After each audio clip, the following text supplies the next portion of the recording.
Okay, good morning, good afternoon, and good evening, ladies and gentlemen.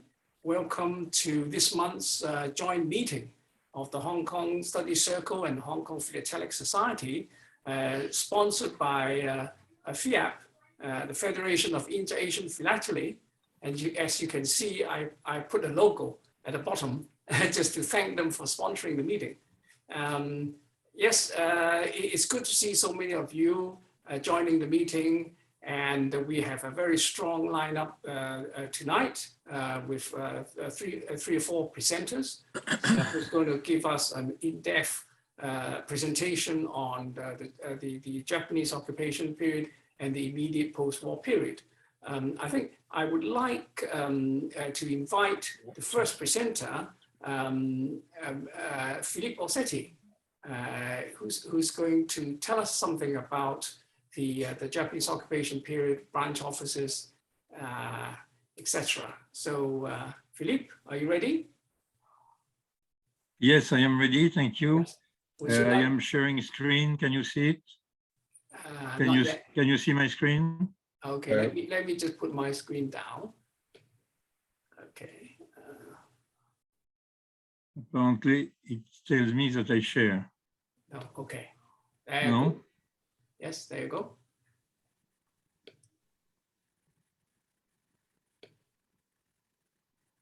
Is it sharing? There you go. Yeah. Yeah, here it comes. Yes. Good. Can you see it? Okay. Yes. Hold on. Okay, good. During the last session, Simon was, by the end of the meeting, he was presenting the branch office, and the time did not give him the chance to really make a complete presentation. It was so we decided to start that again, and is what you are going to see in this presentation. I will start by saying that it's a long presentation, so I am not going to tell everything which is in this paper. If any one of you wants a PDF of it, I'll be glad to send it. So you'll just ask me by email, and I will send you the complete presentation. We'll start with, we are talking in this part 3 of all the post office which were in Hong Kong at the time of the occupation, which means 12 of them. And the system was split in 2 parts. It was the Kowloon system and the Hong Kong system. It was a Kowloon central post office from where all the other post office in the mainland were tied, and the Hong Kong general post office where all the Hong Kong Island post office were tied. So we'll start with the Hong Kong General Post Office. The Hong Kong General Post Office had several councils and councillors. And the councillors, we can find 3 very distinct ones, which does not mean there are many more, but the lack of covers make it very difficult to study all those concepts. So the main one, where you can see them there, the side of the top oval flat. The next one had the horizontal top line, little curve, and the third one, the 2 characters of Hong Kong are big characters. So that is very distinct, you can see it immediately. And if you want to further study those concepts, of course, it's possible. Yes. Yes. Okay. So that is the first one, an example of the first one on the first day cover. Then example of the type 2 on different covers. So you can see the top side of the line, which is curved upward. Then the type 3, where there is 2 big characters, and usually there is a lot of ink in between. That's come from the largest body of correspondence from during the occupation, which were the Red Cross correspondence. They were either addressed to Shanghai, or to Geneva. And I made a monograph that you can see on the paper section of the Hong Kong Study Circle, where I describe all those covers. And there were about 50 which were sold by the Red Cross. They kept, of course, the correspondence, but they had nothing to do with the cover, which they sold at auction years ago. Then we move to Kowloon. Kowloon also you can find 3 main types, and you can see the first character, which is very different from type A to type B, and the type C, which has the spacing closer than in the type A. That is very distinct. It may be other subtypes, but again, it gets more difficult to find. So that are some examples of type A. You can see the large character here.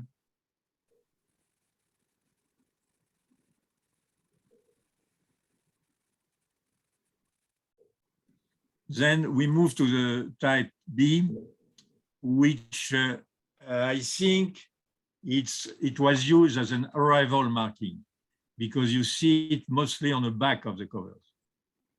And that may not be the only use of it, but it's probably the main use of it. You can see the small character here, the first character. And the type C, where the characters are closer together. That's some example, some nice example of this. Of course, in the commercial cover, Hong Kong and Kowloon display the largest number of covers.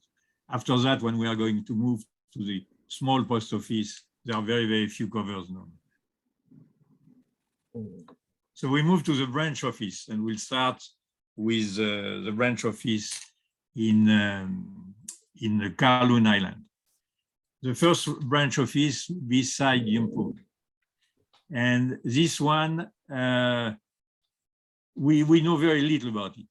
And there is only 2 covers which were in a Peter Sheck collection. They are now at the Hong Kong Museum, Hong Kong Museum of History.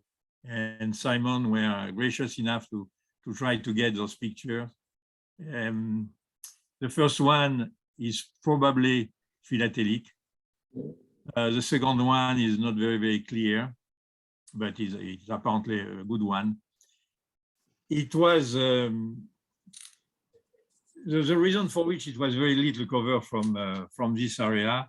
First, it was very scarcely populated in this part of the island. And apparently, this post office was near a police station. And people would not venture to go there at the risk of being arrested, searched, or whatever. So it was not much used. And that explains probably why we don't have any cover from this area. Shengwan we got also very few cover. There is probably less than 10 cover known. I have seen 3 or 4 of them. And it's, though it was in central area, I don't know why there were very, very few cover used. So you got an example, used to Canton. Now we move to Stanley. Stanley, there is no commercial cover known. This one is Philatelic. Whether it was canceled really in Stanley or later on after the war, no idea. Why Stanley was not used, I have a theory which may be as good as anyone else. It was next to the POW camp, which produced a lot of covers. And most probably, this mail was taken from the camp to Hong Kong post office, to the central post office, to the main post office. And they may have taken at the same time other mail, commercial mail, if any, to the central post office rather than using the local post office. I don't know. If anyone has information, it will be welcome. But we don't know of any commercial cover from this post office. Wan Chai, as it was, the population was larger than other area. Population is very important to know in this regard. At that time, at the time of by the end of the war, the population of Hong Kong has dwindled down to 775,000 people. And many were left or for China, for wherever. Therefore, each area didn't have many people. Stanley, for instance, it was 5,000 people, according to the statistic. So it is not surprising that there is not much mail from those sub-offices.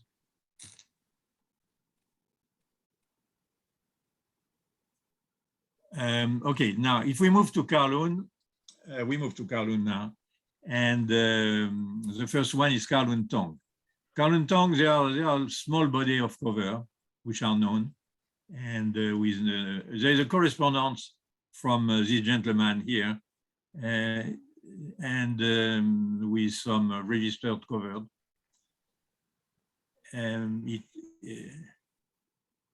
So we know a little more about this council. Again, it may have been several subtypes of council. There is no reason it was only one, but very hard to distinguish based on the number of cover we have. Kowloon City, it's most controversial council because this office was closed very quickly in November 14, 1942. And the reason for it, it was too close to Kai Tak Airport. Therefore, they shut down this office, and there are very few cover which are known. I had the chance to have one, this one, and I presented it in London in Stampex in 2010.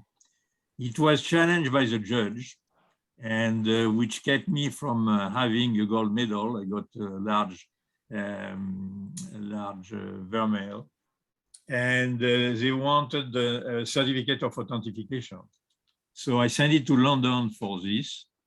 I received the certification, and on the way back to Texas, the cover was lost in the mail. So it was very disgraceful, what I call a philatelic tragedy. And I was obviously very upset, not financially because insurance paid it, but the fact that the cover of this importance was lost. And it was perfectly genuine. It has a back cover, the type 2 or type B, which are usually put on the back of those cover. And well, it was a good one, but it is gone now. And there are very, very few non-philatelic cover from this area. There is one to Annam, to a foreign destination, which I have seen. And besides that, there is not much. Sham Sui Po, apparently there are distinct subtypes. And I have here some arrangements from the cover that Simon provided. But you can see the characters are very, very different. And Sham Sui Po had what we call, yeah, there's about 5% of the cover, commercial cover from this sub-office. So it has produced a lot of them. Here's some more.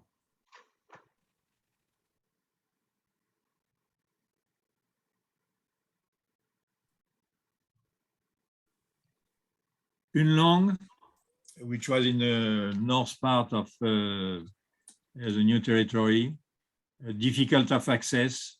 Still, there are some correspondence from this. And Unlong, we know how many. Yes, about 4% of the cover known are coming from Unlong. you know. Taipo also, which is in the north part of the New Territory, very few covers known. This one is a postcard which I submitted to the Hong Kong Philatelic, Hong Kong Study Circle, and I got the Web Cup for it in its time. And it is not very, very clear, but I can assure you it's, the marking is good.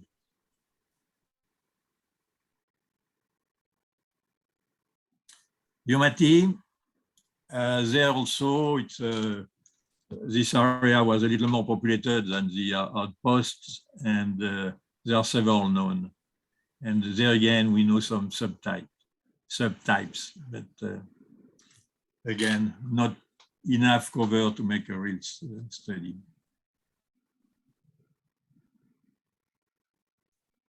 There are some more.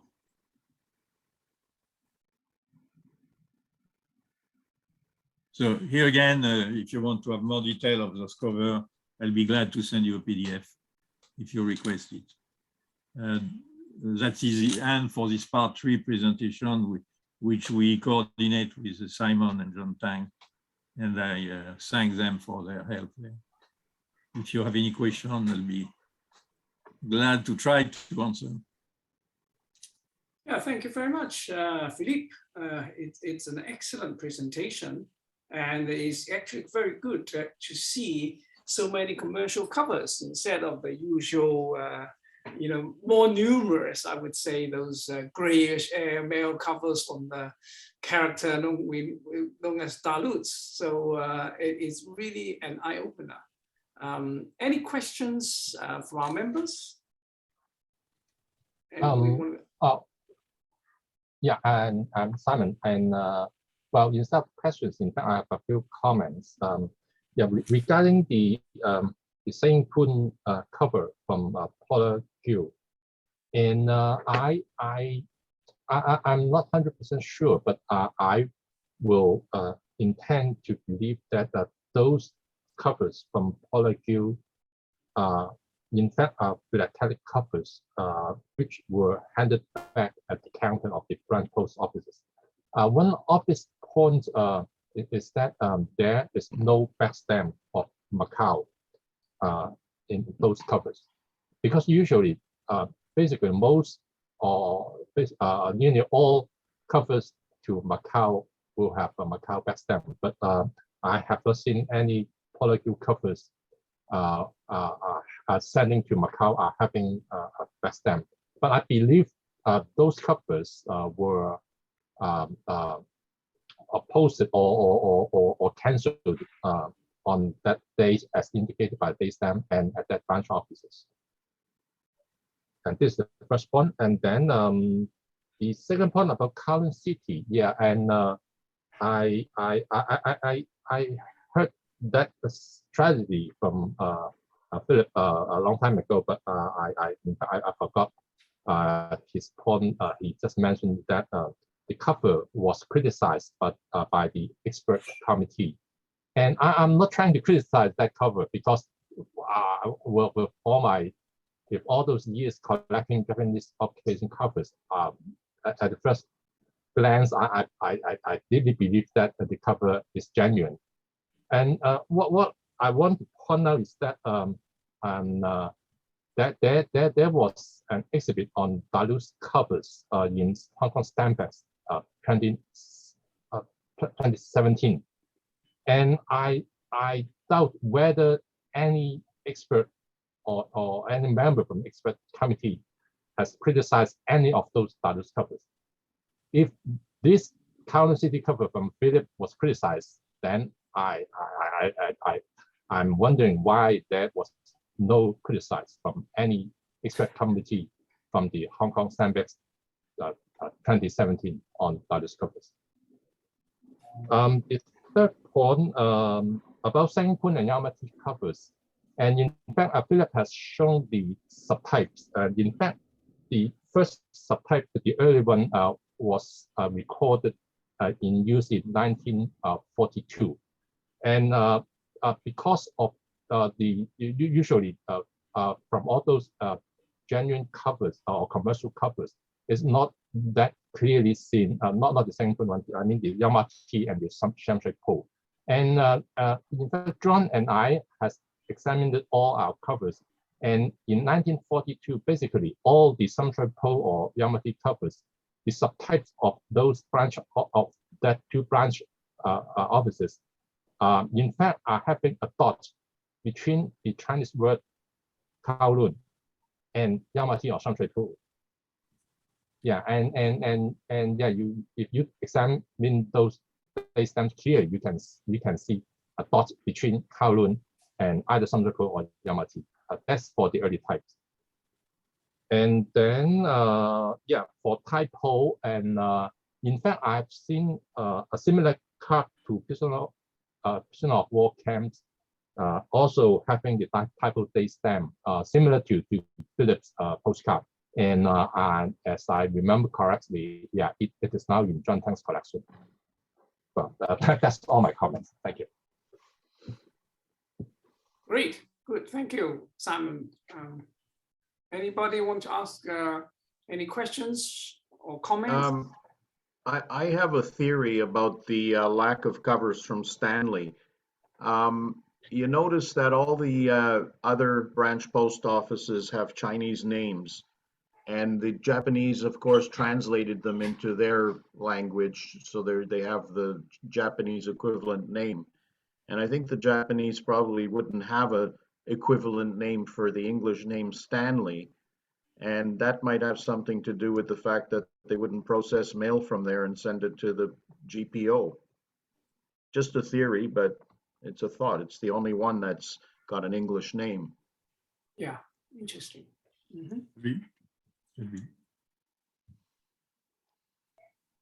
Great. Wasn't the postal kiosk at Stanley partly destroyed in the fighting? Probably not, because that kiosk was reused or reopened after the war, the same one, next to the police station. But not straight away. Not sure. If there is no more question on this, on those things, Mr. Chairman, I would like maybe to follow with that it was a part 3, but with a part 5, which was a commemorative council. Okay. And if you agree with that, sure, I will try to show the commemorative council.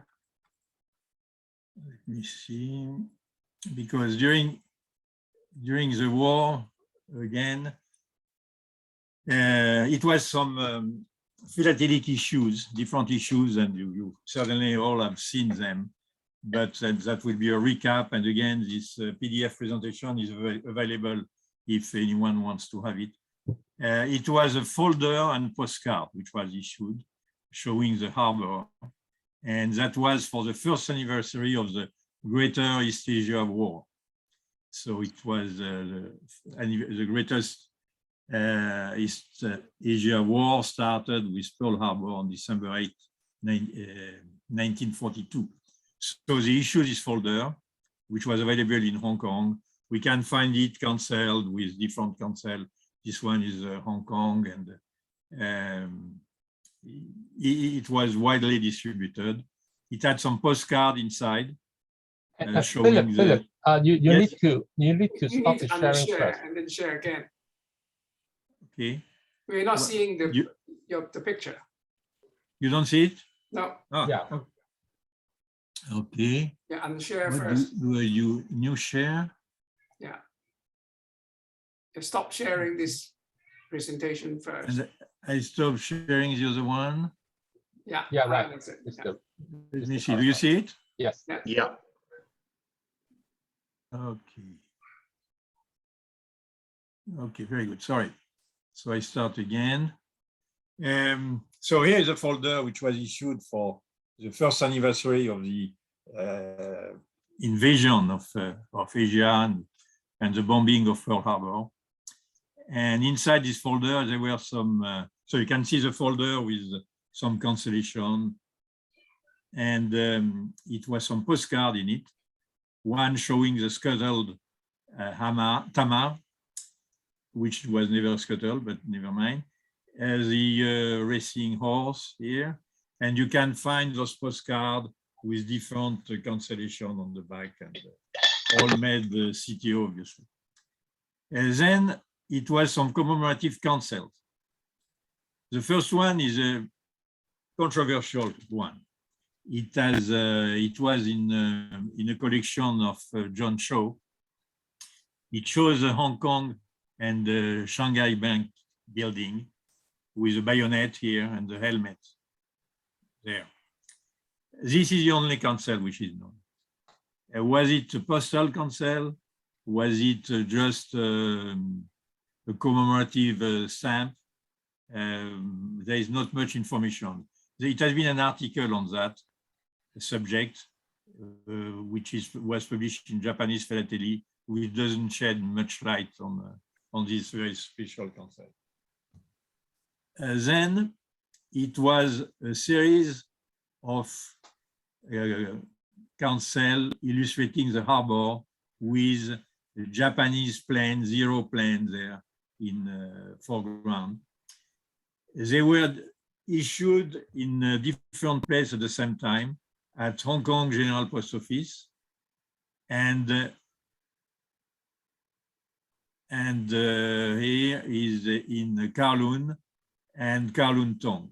That were the three offices where they were issued. And they were issued in different color for different reasons. The first day, it was pretty messy. They didn't get the right ink at the different post office, and they used red. That was the only ink they had. After that, they used violet in all the three post offices. So we got many examples of that. Mr. Xavier being the father-in-law of Henri Dalloz, and as you see, Davis stamps, all of that are philatelic cover, but still they were a good cover. It has been many forgeries, which are very difficult to distinguish because the cancel is usually blurred, but well, they need study and there is not much material. The chops themselves have been found, and they were wooden chop. One is in London in the museum, I guess. But after the war, probably a lot of forged cancel were made. Then the only, that's the first anniversary, yes. Also, they were selling at the post office, apparently, some Manchukuo stamps. And those stamps were used to get some philatelic material, such as this one, and also the fall of Singapore here. Then it was a folder and postcard which was issued in Japan and sold in Hong Kong. And that is a folder. It had some postcard inside with the fall of Singapore, the attack of Pearl Harbor, and the capture of an anti-aircraft battery in Hong Kong. And you can find those one. I have not found some with interesting postmark of Hong Kong, but I am sure they are available because this folder was widely distributed. After that, it's strange, but it has not been any special commemorative cancel or other issues. But you can find some philatelic material canceled with a date corresponding to this one, the 3rd anniversary of the greatest East Asia War. So there is some philatelic material like that. I don't think it's very interesting. Another one, cancelled with the chop of for 1942, and then again with a cancel for the anniversary in 1944. Okay, that's the end of this short presentation, but I think which is necessary to associate commemorative cancel to other cancel of Hong Kong for this period. if you have any question, I'd be glad to. Or Simon or I will be glad to answer. So, Philippe, you say that there are many forgeries. Yes. How can you tell the difference between the genuine and the fake? Well, you can tell, I can give you a difference. If you look at this one, you are going to see a very clear tramway peak line here. Uh-huh. Can you see the white line in the middle? Yes. Yeah. Okay. When you see this line, usually, but not necessarily, it's a genuine one. Mm-hmm. If you don't see this line, usually, but not necessarily, it's a forged one. Okay. So that is one thing. Then you got the skyline with the building. And the building normally are very clean, very clear, and you can see the outline of the building with white inside. When you see that, usually, but not necessarily, it's a good one. Otherwise, they are blurred and not very distinct. And the same for the plane, the wing of the plane. You see this one is very clean, very clear, very narrow. And the plane here have good proportion. On the forgeries, usually the plane are short and the wing is very blurred. Mm. Okay, but again, there is not any absolute answer for that. This one is clearly a good one. Other one can be discussed. Okay, thank you. Any other questions? Okay, so you've got part 5, right? That was a part 5. Yes. Now the part 4 is a complicated one. The part 4 is something we have had many discussions with Simon. It's concerning the Dalloz. I don't know if you want to address it right now. Yes. Okay. So you might as well carry on. Okay, if we go to part 4, I'll try to show it now. It is. Can you see it? Yep. Yeah. Okay. Part 4 concerns the Dalloz cover. And to address the Dalloz cover, we have to address Mr. Dalloz, which is Henry Dalloz. Again, it's a real person that I've met.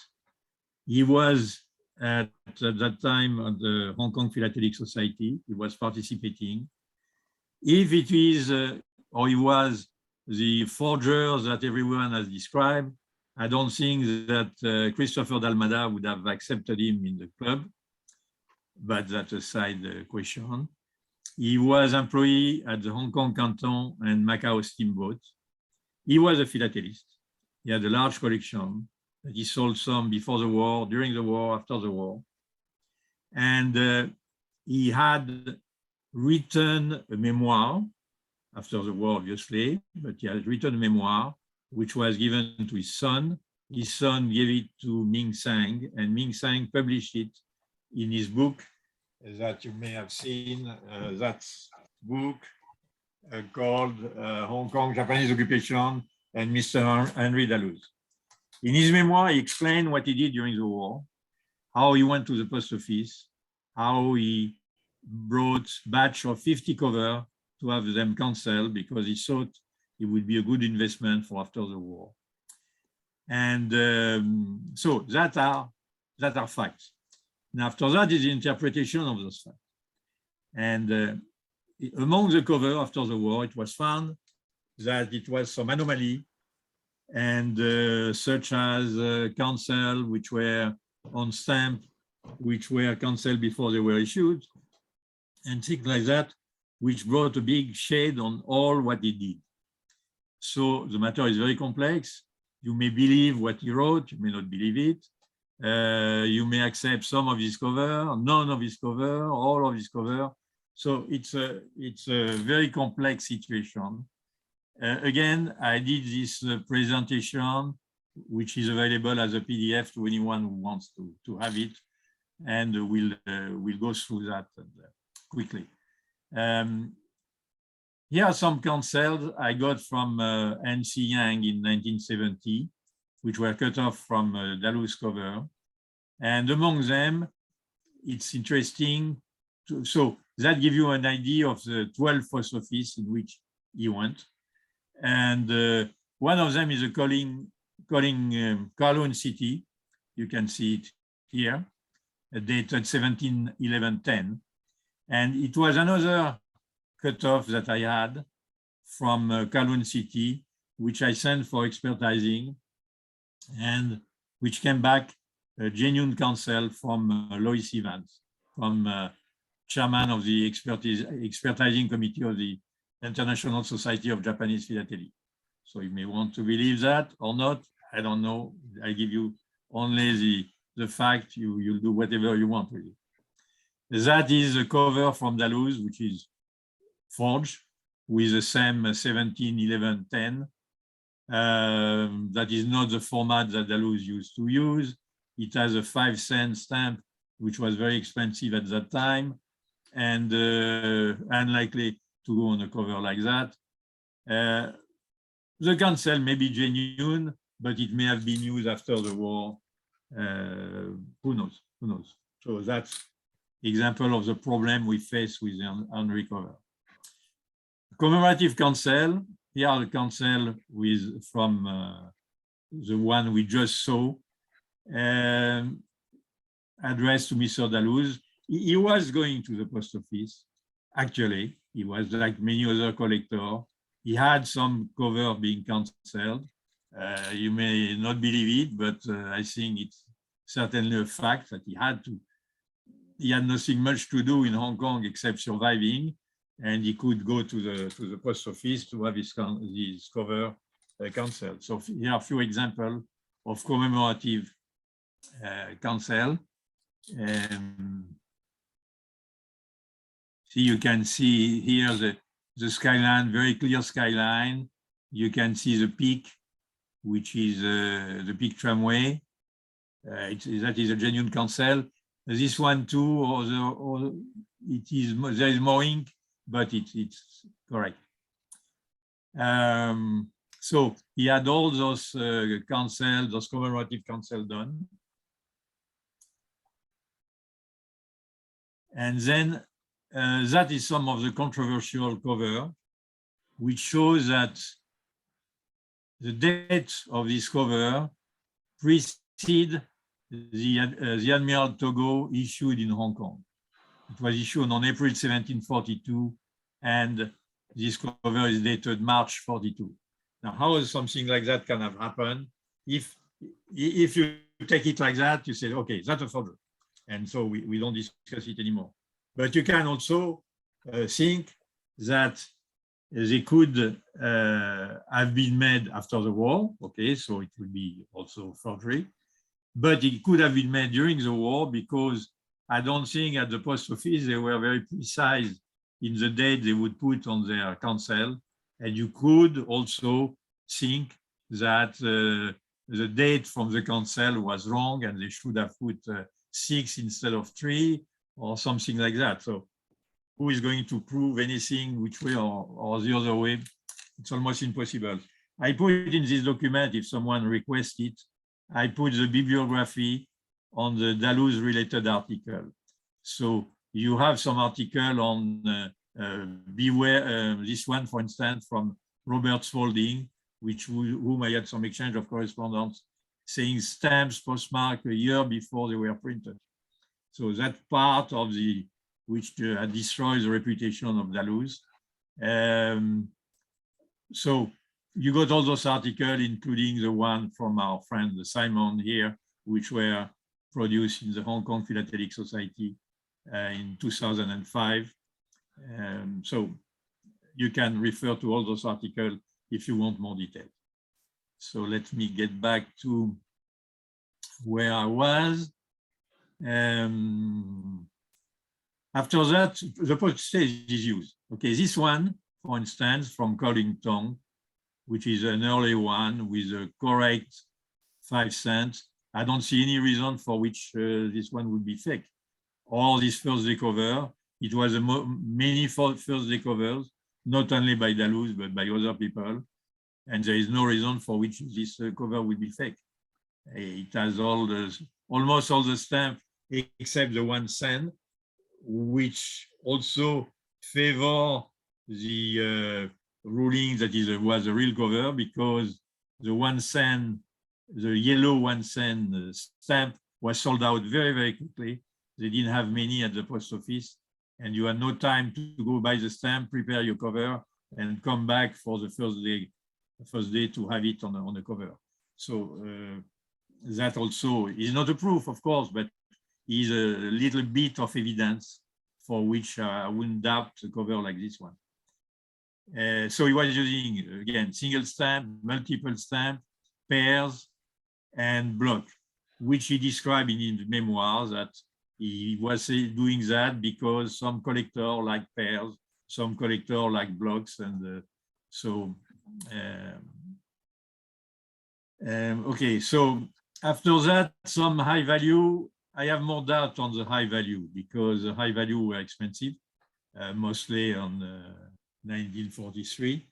In 44, after that, it was a devaluation, so the high value didn't mean much, but not in 1943.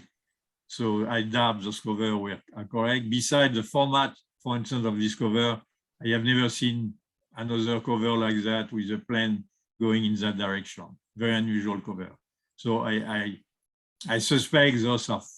However, they got the stamp of Dalloz, which doesn't mean anything. This stamp could have been stolen or used or I don't know.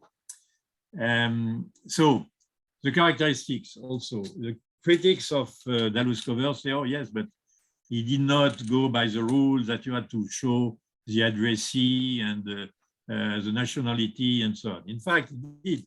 And he had some stickers like that, where initially he had sticker where he was showing the sender and so on. But the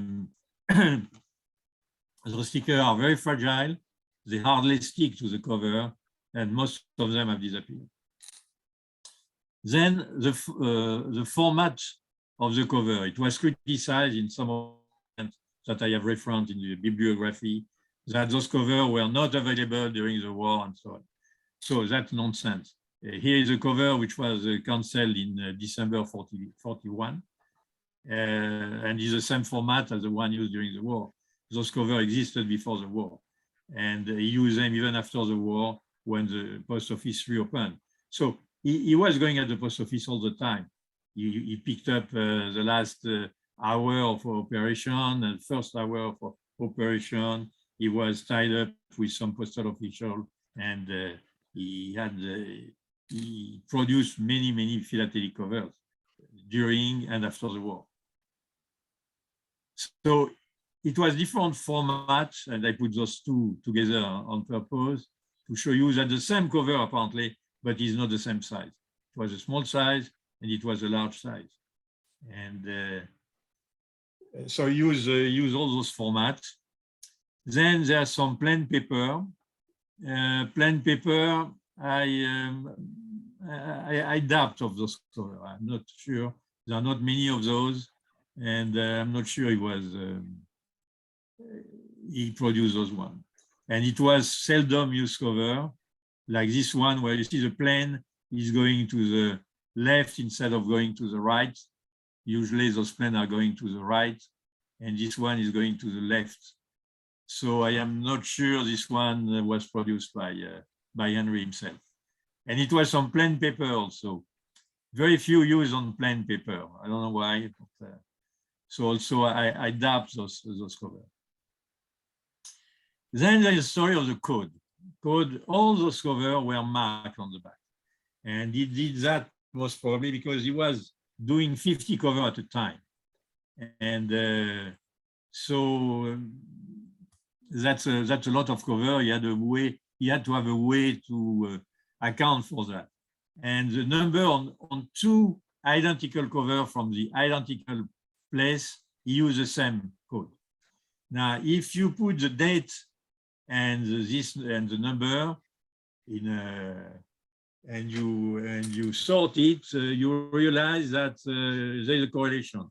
In other words, the number corresponds to the date. in the same order, in other words. However, there is some anomaly. You see some dates and numbers that does not fit in the list. And when you look at those covers, usually they are odd format. They are, I think they are fake. In other words, they have been forged. If you follow the exact sequence of date of cover and number on the back, it is consistent. And whatever does not fit on the list is most probably forged. And he used different color also. I don't know if it has any specific significance. Hong Kong, he used red and black. He never used green or blue. Kowloon, he used only red. Does it mean anything? I don't know. Now, on the number of cover, the last number I have recorded is 4,900. And if we assume 5 cover, we reach a number of 25,000 cover. In fact, using an average of 5 doesn't mean anything because, again, he was saying himself that he was using batch of 50, but probably he didn't, all those numbers are not correct. So I have no good conclusion about that. He probably produced between 10,000 and 25,000 covers. Again, he was trying to make a business out of that. Let's not forget that. He wanted to sell them. And he assumed that it was enough collector in the world to absorb all those covers. There is something which is interesting, and Simon will obviously challenge me on that. But there is a correlation between different post office at a given date. In other words, if I take the date of 18609, there is some Kowloon Tong and Yomati cover at that date. The same thing for this date, the same thing for this date. It was correlation between Kowloon and Yomati. And on 1904-29, there are some cover cancel typo and Unlong. And on 1903, between Shen Wan and one side. There is no other pair correlation. In other words, you cannot find a Stanley and typo made on the same day. Obviously, it would have been impossible to go to Stanley and to typo on the same day. But it was very possible if you were in Kowloon Tong to go to Yomati. And if you were in typo to go to Unlong. Though it was more difficult, but it was in the north part of the new territory. And the same thing for Shongwan and Wansai. You could go to those two post offices on the same day, but not the other. So that is a very, it's a clue. You may accept it or not accept it, but if it was not this way, then you could conclude it was fake. But since they are the same day at the place which are in proximity, may indicate that it's correct. Okay, so I go to my conclusion, and that is my conclusion, obviously not Simon's conclusion, that there is a category 1, there are some genuine cover struck during the war and mail. There is a category 2, which were genuine, struck during the war, no regard for rate or regulation, and immediately handed back over the counter, like he described in his memoir. There is a category 3, which are struck during or after the war from the genuine counselor, which had been bought or looted, with stamps that have been bought or looted after the war in quantity. They were very cheap. Probably you could get it at the weight of at the price of the paperweight. And there is a category 4, which are all kind of stuff. There are a lot of fake cover which are written with the address in Chinese, which were on Dalou's kind of cover, probably that Dalous had never seen, and which were produced here and there, and which are absolutely fake. So I put those 4 categories. That may be true, may not be true. And my conclusion, and this matter is academic, this cover cannot be displayed in any serious postal history exhibit. They have now become anecdotic. So that is my presentation, and I'm sure Simon is going to shoot a lot of hole in it, but it's okay. Thank you. Yes, thank you very much. Anybody want to ask any questions before we go on to the next presentation? Is it going to be you again, Philippe? Yeah, I would say I really need to thank Philip for his dedication in studying the Dalus covers. Yeah, I'm also interested to examine a few Dalus covers, but because I quickly arrived at a conclusion. Although I would not say it's a careless conclusion, I still believe my conclusion is still valid after 20 years of means to today. But I need to admit that I have not dedicated a lot of time in studying Dalus cover, which I believe are fake, frankly. And well, yeah, I will not go into details of Philip's presentation because in fact he is so kind to have sent me a copy in advance. And in fact, I have a few slides on Dalus covers, and yeah, see whether Andrew you want some other presenters to present first, or I follow up. And yeah, it's up to you. I just wonder whether Philippe's got another presentation before we go on to No. Simon. No, I had three presentations, and that's all for me. Okay, so maybe we'll go on straight to Simon's. Okay, yeah. And yeah, then maybe Philip, you need to stop sharing. Yeah, the you screen stop sharing. first. Okay. Okay, let me share my screen.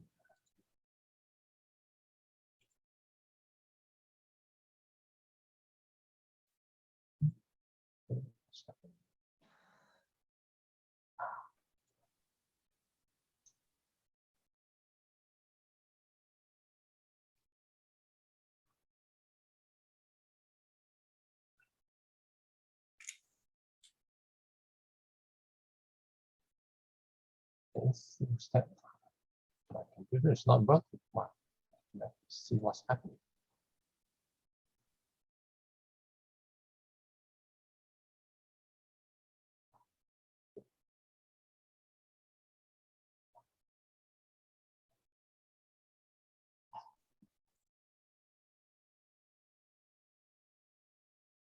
Can you see my screen?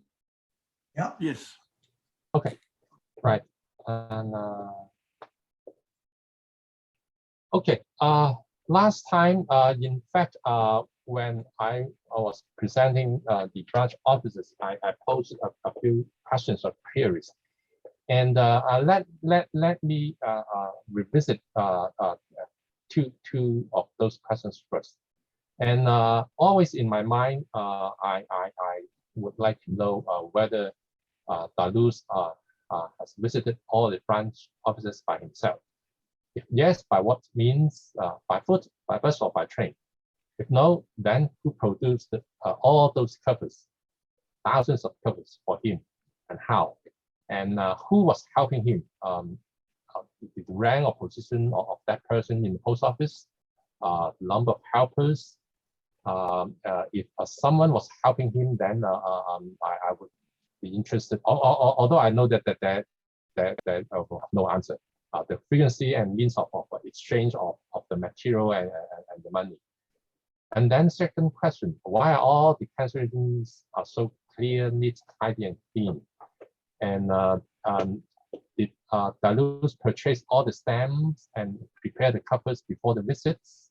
Why didn't he post some covers to himself? And why were there no registered covers?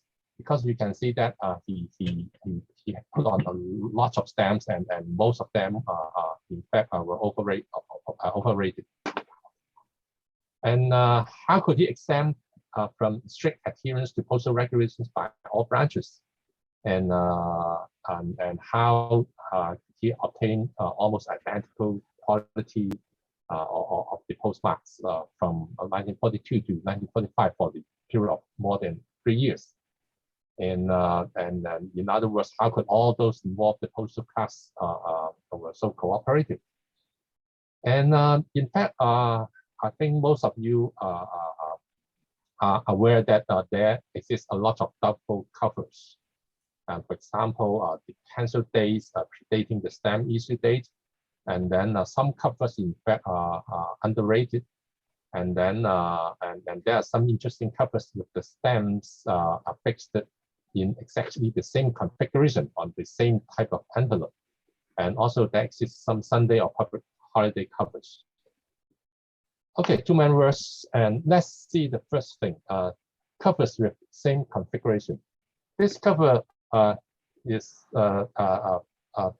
having the postmark of Yamati, 1910-13, which is 1944.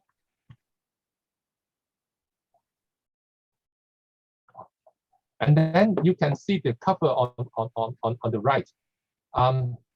The top row, in fact, the 2 covers are having the same adhesive, the same values, and the same colors on the first row. Although the right one, or the left one is having a second row having 4 more stamps, but you will wonder why that happened. And interestingly, the right cover is having a 4-cent stamp, the Emerald Pilgrim Monument, which was issued on September 10 of 1943. But the date stamp, in fact, was 1942, December 18.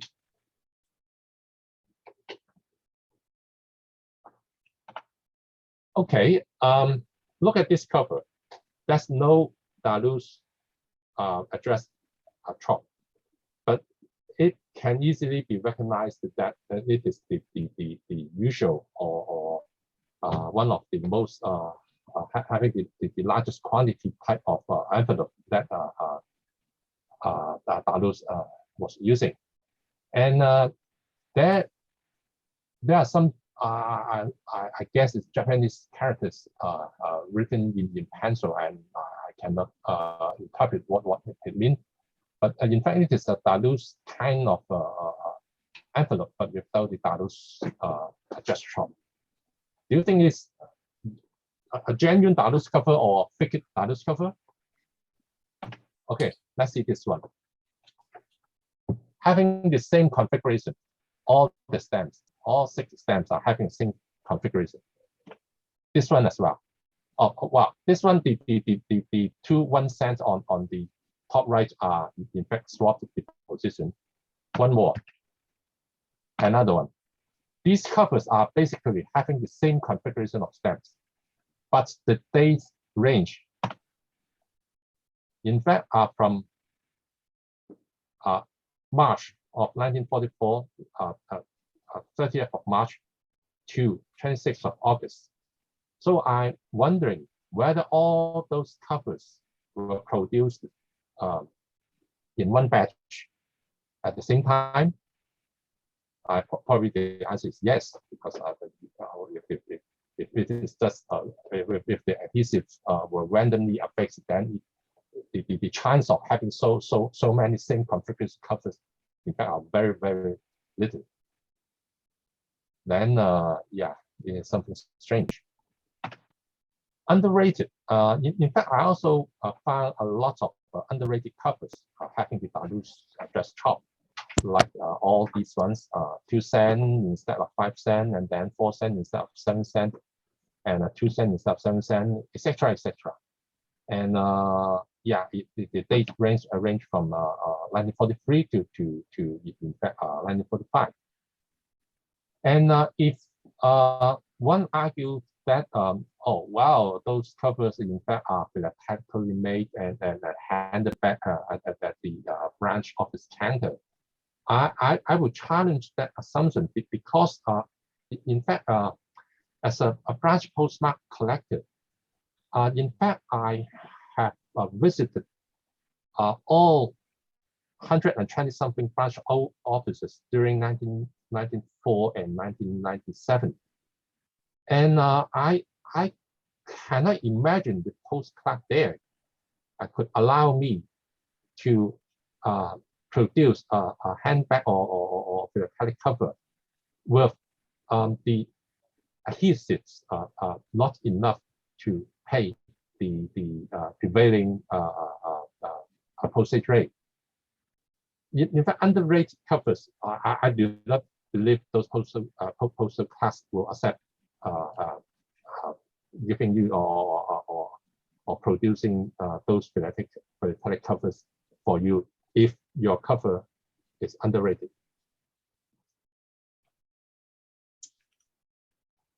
Sunday covers. Okay.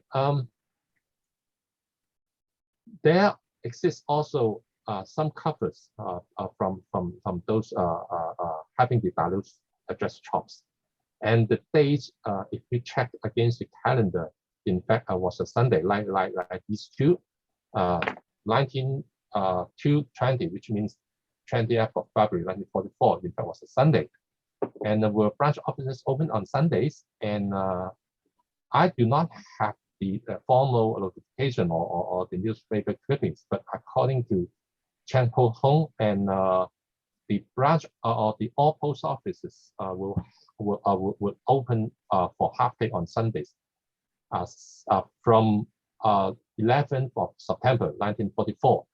But this day, February 20th, is before that day. In fact, I've also recorded Sunday covers prior to that 11th of September 1944. But those covers are all from GPO. So my theory is that the post office were still collecting letters from the post boxes, and then those Saturday covers inside the post boxes will be handled by the back office in the GPO on Sunday. So there exists some Sunday covers, but the chops are all GPO chops, but not the branch office chops. Okay, the same date, same branch, Shangwan, 1944, February 20th.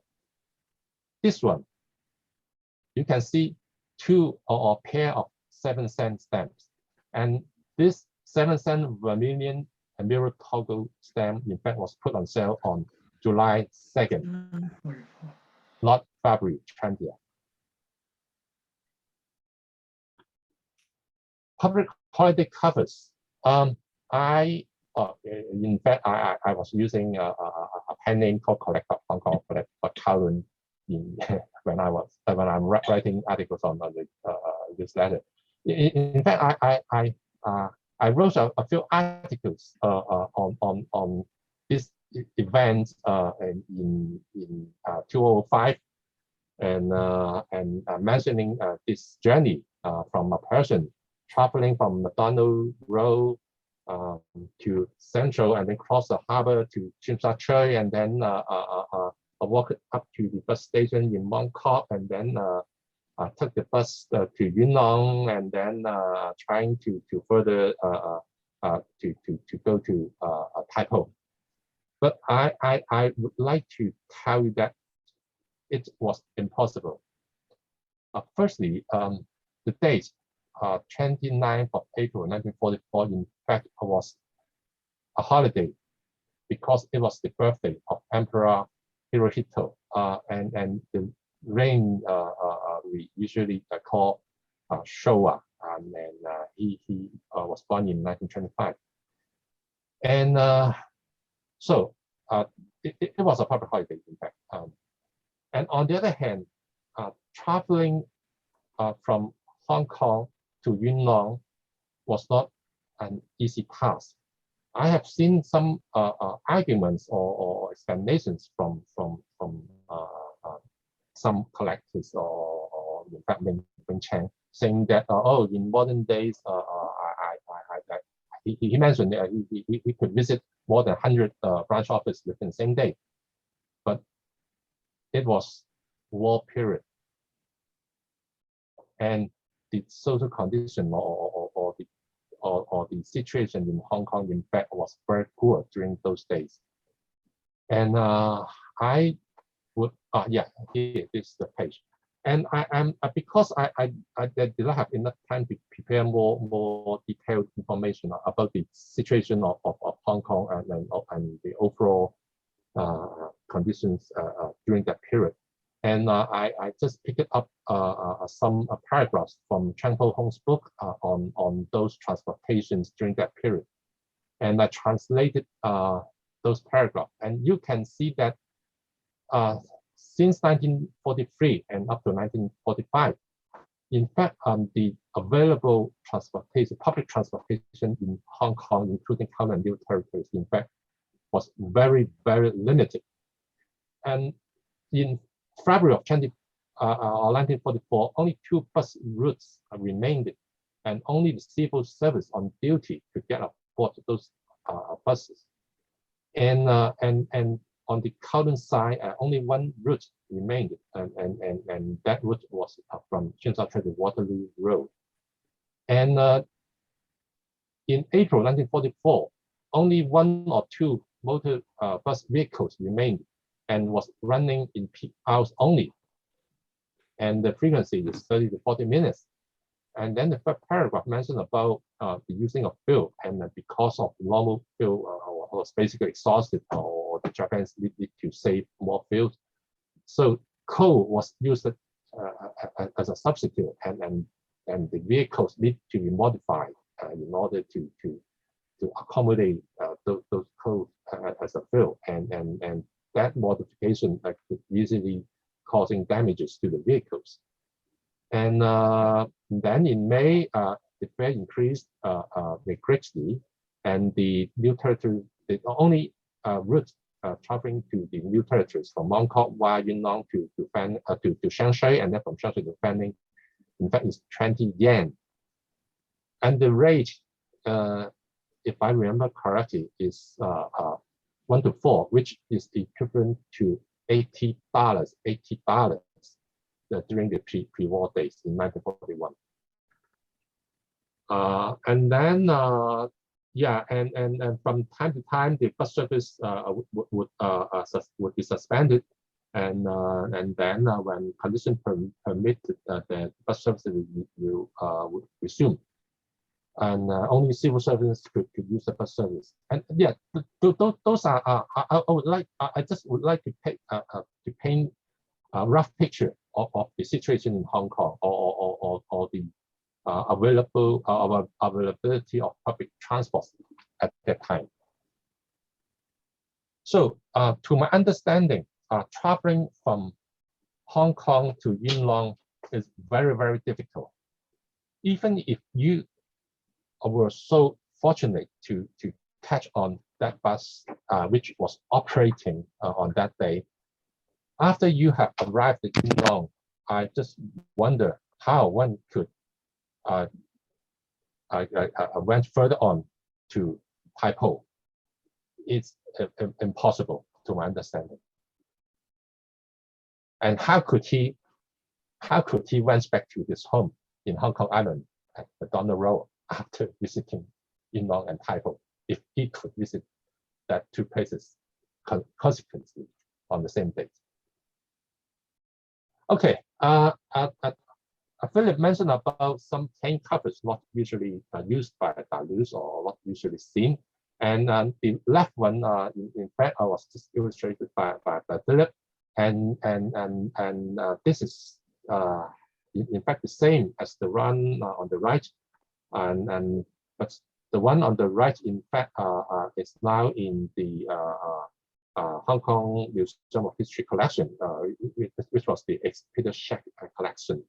And Peter Scheck, in fact, mentioned in his writing on that page that this cover is very suspicious or very doubtful, because firstly, the Yamati post office was not opened on the 1st of March. In fact, it was opened in February of 1942. And secondly, the use of the 5-cent stamp, the Enviro Pogo, in fact, was made available at a later date of April 17. And one more important point is that in 1942, the Yamati Day stamp used, in fact, is having a dot between Kowloon, Kowloon, and Yamate, Yamati. And this type is the second type, which was used in 1943 and afterwards. So these two covers, to my understanding, are definitely fake covers. And and as just illustrated by Philip about the Kowloon City cover, Philip mentioned that it is a plain cover. In fact, it is not a plain cover. You can contrast it to the right example. In fact, it's ML cover with some light grids at the background. And you can see it. These two covers, in fact, the envelopes in fact are basically the same. But because on the left one, the block of 4, in fact, the block of 4, in fact, was affixed over the ML printing, so it cannot be seen. Okay, other plain covers that are related to Dalus. I'm not sure whether these covers are genuine or not, but superficially, I believe they are genuine. And because I have not seen any fake covers having the yellow 1-cent stamp, which is the one on the top left corner of the first cover. And these covers are not having the Dalus just chopped. They are handwritten or the manuscript. But interestingly, the top cover is having a Dalus code 443 at the back. And Philip may have some translation or explanation of the code. But seems to me that this cover is genuine. And the bottom one, Kowloon, one was having a Dalus chop in black, very strange color, usually is a violet or the deep blue. And the right one was having a manuscript in green color. But you can see the Kowloon daysam in fact basically are the same, and even in the same orientation.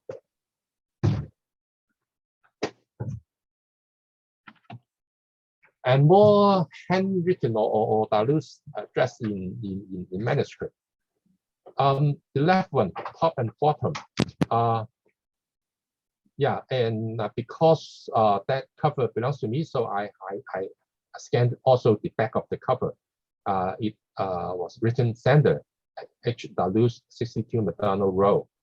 And then the middle one and the right one, in fact, are images I download from internet or the eBay or whatever. I forgot. The right ones are in fact are first day covers. And while the left one 14.4 line, the dates are in fact was not recorded in Ming Chang's book of Dalus, and this is not a recorded date by Ming Chang. Simon, Yes. sorry. Yeah. Why is the left-hand cover either wrongly addressed, or did he live in 62 and 64?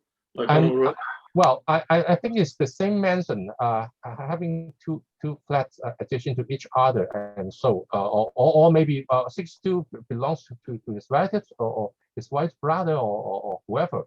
If I may interrupt, the 62 and 64 were joined together, and they were owned by Mr. Xavier. Xavier was the father-in-law of Dalus, who married Xavier. So they were, excuse me, using indifferently 62 or 64. It was the same. Right. Thank you. Okay. About the exhibition or exhibit of Dalus covers having a last silver award, and I do not want to criticize any of our members or ex-members or any persons of the expert committee, but I'm just wondering why this topic or covers which are so controversial were allowed to get exhibited and were awarded last silver. And also, yeah, I'm just wondering. My conclusions, well, obviously you can see that I do not believe that the covers are genuine, and because I have so many doubts in my mind about all those covers. Firstly, visiting the branch offices by Dallas himself and or posting some covers through the mail systems or handing back the philatelic products after obtaining the postmark were all impractical and close to impossible, to my understanding, because the social conditions during that period did not allow visiting of those places. And there exist so many flaws, although not applicable to all covers. But I reason that well, only one flaw can disprove the theory. And I have read and I heard about many explanations to explain those flaws, but none of them is convincing enough. But nevertheless, I tend to believe that some covers are genuinely produced, or philatelically produced, and which I mean those covers in manuscript address. Those covers, I believe, were handed back philatelic covers. So the final conclusion for me, most Dallas covers, including all those in the normally seen airmail, small airmail format covers, are fake. And this is the end of my presentation. I totally agree with Philip that this is a very, very controversial topic. And yeah, and all those persons having collected Japanese occupation for many years are having diversified views on Dallas covers. And yeah, and persons that I know I heard of include Richard Chan, William Kwan, Alan Locke-Lund, and then Philip John Tang and myself. Although there exists more experts in the market and in the field, but I totally agree that Dallas covers are it's a very controversial topic, and yeah, this is my own viewpoint only, and you may not agree with me. Thank you. Thank you very much. Excellent. Right. Okay. Any questions? Could I ask a question? Being one of the uneducated, seems to me, just picking up on the answer that Philippe gave to my question about 62 and 64, the Xavier connection. They owned 62 and 64, McDonald Road, from what I understand. What is the background of the gentleman, Mr. Xavier?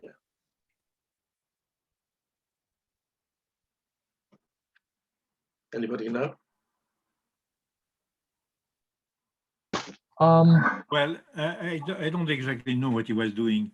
What I know, he was also a stamp collector, and there are several addressed during several covers during the occupation, genuine covers, as a matter of fact, which were addressed to Mr. Xavier. So what he was doing exactly in life, how he was making his living, I have no idea. By the way, I take this opportunity to congratulate Simon for his research, because he made really very, very deep and serious research. We are very close, in fact. Our conclusion, he goes on saying that they are all fake. I kind of disagree with that, but basically everything else, I don't disagree. To say that everything is fake would completely deny the manuscript of Henry Dalloz. And that means he would have totally, blatantly lied on his memoir, because he was saying that he had a connection with the postmaster general or not, and that he got authorization to go to the post office. So he described what he was doing. Now, if he has lied, I have a difficulty accepting the fact that he lied, because again, I met the gentleman. He was with Christopher Dalmada. We spent a lot of time together, and I cannot really imagine that Christopher would have allowed a gentleman like that. If he was blatantly lying, he would not have allowed him to set foot in a Lusitano club. That is beyond my imagination. So this memoir, if you have it, read it. And I don't know, it's very confusing. I am puzzled, because if the theory of Simon is correct, that means the guy was not only a forger, he was a liar, he was a crook. And I don't think he was. So it's very, very difficult for me to accept that kind of conclusion. Thank you. Yes. All right. Any further comments before we move on?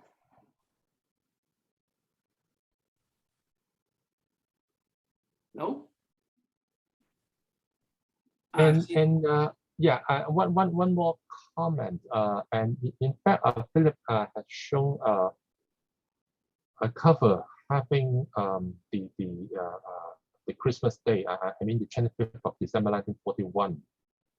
In fact, it is one of the covers that I'm always puzzled, because as I mentioned, I remember last time or the month before, that according to the memory of some members of the Chinese Philatelic Association, on that last day before the fall of Hong Kong, in fact, only a few senior officials remained inside the GPO, and before they left the post office building, some of them went to the counter, took the date stamps, and then produced a few commemorative souvenirs for themselves.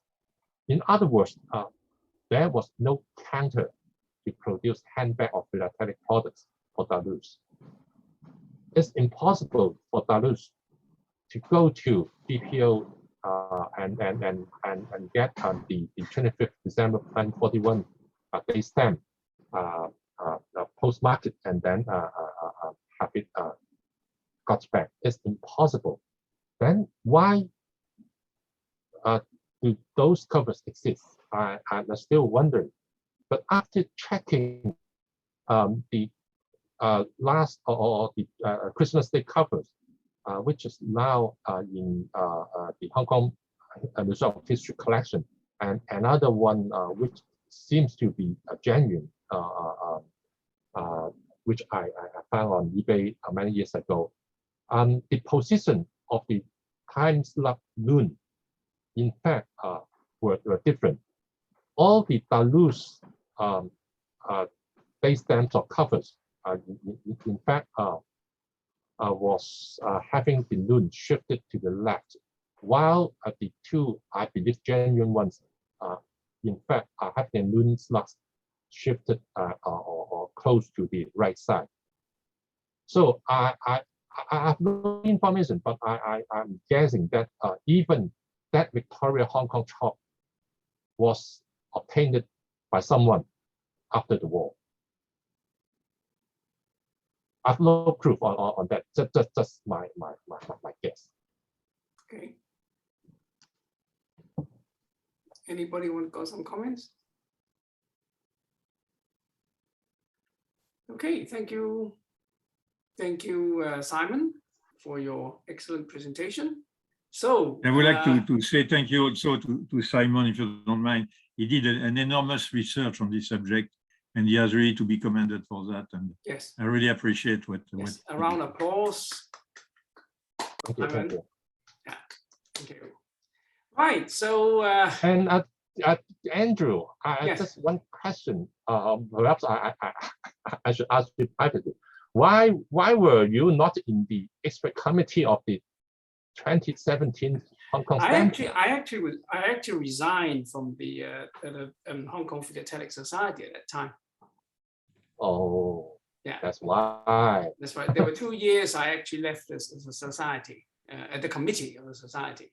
So I It's a actually wasn't pity. invited in the judging or the expert committee. Yeah, it was unfortunate, I would say. I probably wouldn't know any better. Anyhow, thank you. So we've concluded with the Japanese occupation part, and then now the Japanese surrendered, and then everything is in the new order. And I believe that Ingo has got something to talk about what happened after the war. So Ingo, your turn. All right.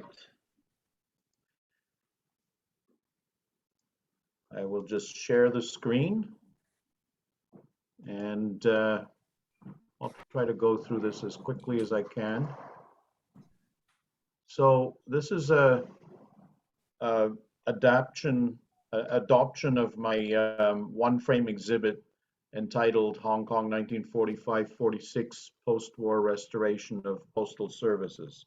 So up till now, we've been talking about how Hong Kong suffered during Japanese occupation, and I won't go into a lot of the details, but it's good to keep in mind that the population of Hong Kong greatly reduced because there was a shutdown of most businesses. There was food shortages. There was all kinds of upset to the economy, and Hong Kong residents, the Chinese Hong Kong residents, a lot of them departed to mainland China, to their ancestral homelands, and the population went down, as Philippe stated, from about 1.5 million in 1941 to just over 500,000, maybe 600,000 by the end of the war. So Hong Kong was in a terrible state.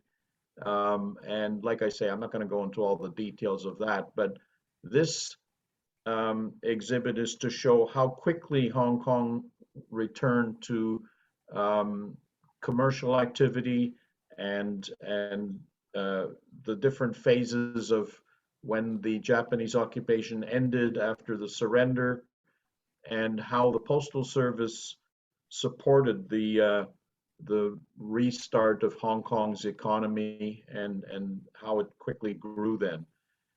So that's why I go into 1946 also, just to show that end of it. It's questionable, as Andrew correctly stated, whether that's really a one frame theme, but anyways, I will just go through that brief chronology. The invasion and occupation lasted from December 41 to August 45. Then you had from August to September 28th, British military took over the rule of Hong Kong as they were reorganizing the civil service and the government and the post office. Mails in that period from the middle of August, actually, even earlier than August 30th, were handled by the Relief Corps that was sent in. And then finally on September 28th, the post office reopened. Now I show that it's GPO, Kowloon, and Sheung-Wan. That is according to Webb, but in fact I have other evidence that Sheung-Wan didn't open on the September 28th, and we'll get to that in a future slide. A few days later, on October 1st, mail service did resume to Macau, and I have some covers showing that. And then from October to December of 45, airmail started reopening. At first, it was all airmail was all handled by military transport, and then one by one, airlines started reestablishing and coming to Kai Tak and handling airmail. And I will show as the final thing the new rate tables that were published by the post office in April 1946. Because up till then, there are no actual tables. There are some documents showing what the rates were, but it's a very nebulous thing of rates from August 1945 till the beginning of April 46. So here we go. First thing is a detained cover. I use this as an introduction to the thing that, yes, this cover was posted in 1941, but actually it was mailed overseas to its destination in 1945. So you can consider this a 1945 cover. And it's just a part of the introduction on my title page, and it's cool because it's also the only known perfin franking of a detained cover. So now I go into some of the parcel post chops, which were produced locally. Webb talks about just one, but Proud shows that there are 4 subtypes. I have them all here. There's only 3 on this page, but in a future page, I'll have the other type that's missing. And you can see this one is quite obviously, it looks like it's a Dalous creation, addressed to the Hong Kong, Canton and Macau Steamboat Company, which is where Dalous was working. This one is really cool because it's going to Singapore. Now it's handwritten in pencil, and you know, you got to question the genuineness of that, but I haven't found any evidence that it's not genuine. And if it truly is, then that's the only one recorded going to Singapore that I've ever seen. In Webb, he talks about these mails only going to Great Britain, Australia, and Canada. In the meantime, I think there's been some other destinations found too. The third one here is addressed to a Flight Lieutenant Wright, RAF headquarters at the Peninsula Hotel. And the interesting thing about that is the Peninsula Hotel was used by the Japanese as their military headquarters during the occupation. And in the aftermath, after liberation came, the British briefly used the Peninsula until they got better organized and had their camp. So here's a cover addressed to the Peninsula Hotel during the time that the British military was using it. It's also, according to that manuscript arrival date, 20th of September, that would make this a day later than the latest known date listed by Proud for that type. Here's a pretty, these maritime mail post office machine cancels are not rare in themselves. They were used all over the world by the British fleets. And but what's interesting about this particular cover I got a long time ago, early in my career as a Hong Kong collector, it had the enclosure on American Red Cross stationery, and it's a letter from an officer who is writing to his wife about his ordeal as a prisoner of war, and he's on board this ship, the Oxfordshire, which is a hospital ship which was taking him to Australia for recovery before he could be repatriated back to the UK.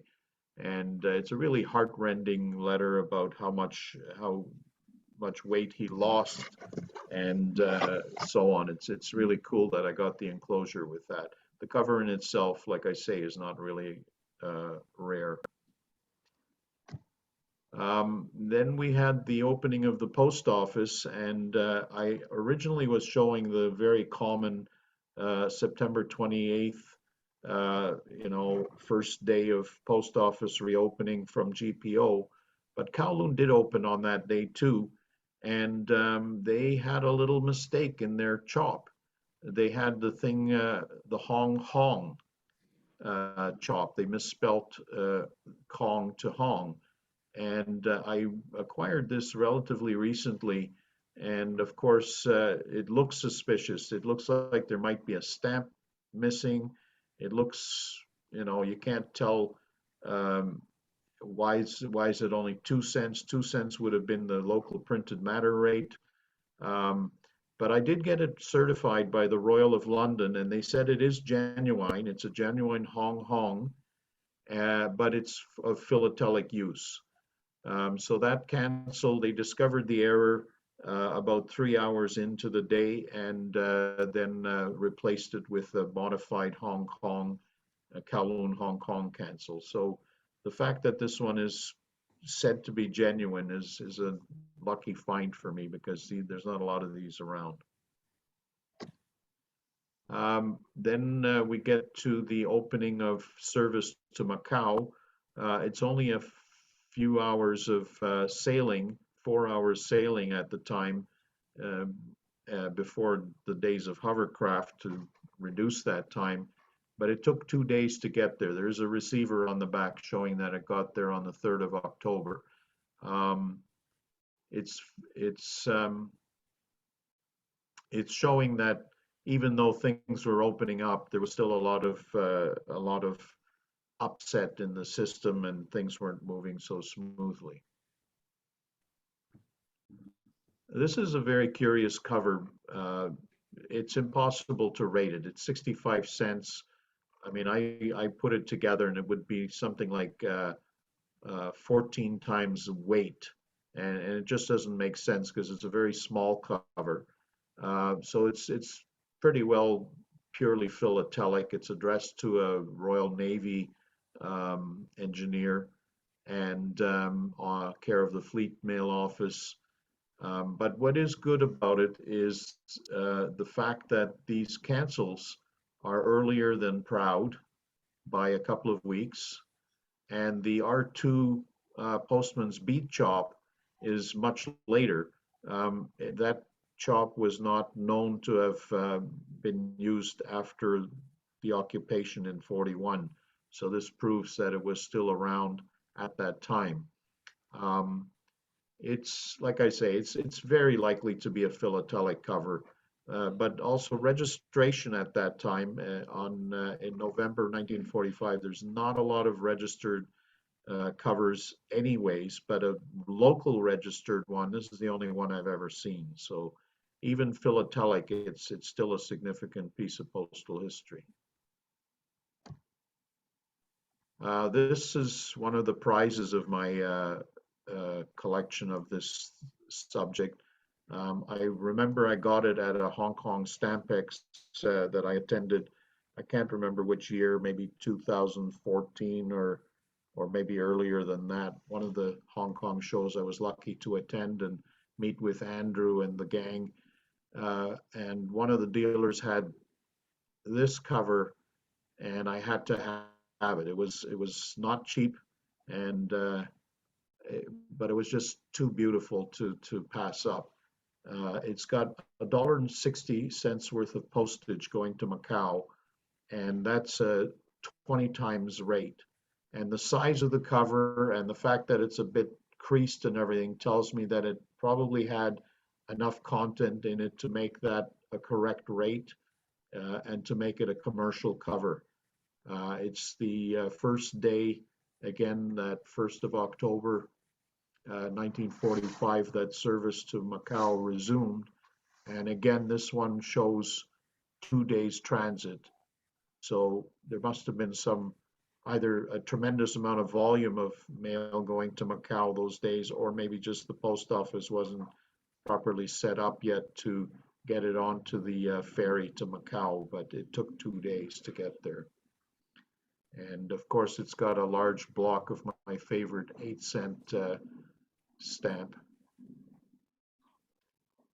And at the time, these were the only stamps available in the post office that early. Okay, now we talk about branch post offices, and I did acquire this Shengwan 11th of October cover, which was again a lucky find. It's in kind of poor condition, but from that period you have to accept condition problems. And I had a lot of email exchanges with Richard, and at one point he gave me this table which is related to other subjects, but gave me the reopening dates, and that's where he shows that Shengwan was opened on the 8th of October 1945. So this is 3 days after opening, and this refutes what's stated in Webb, that Shengwan was one of the post offices that opened on September 28th. It's also cool to see when all the other branches opened, and believe me, I do have covers from Kowloon, but all these other branches, I don't have any 1945 covers. It's extremely scarce material, and I would love to be able to do just a branch exhibit of 1945. Excuse me for a second.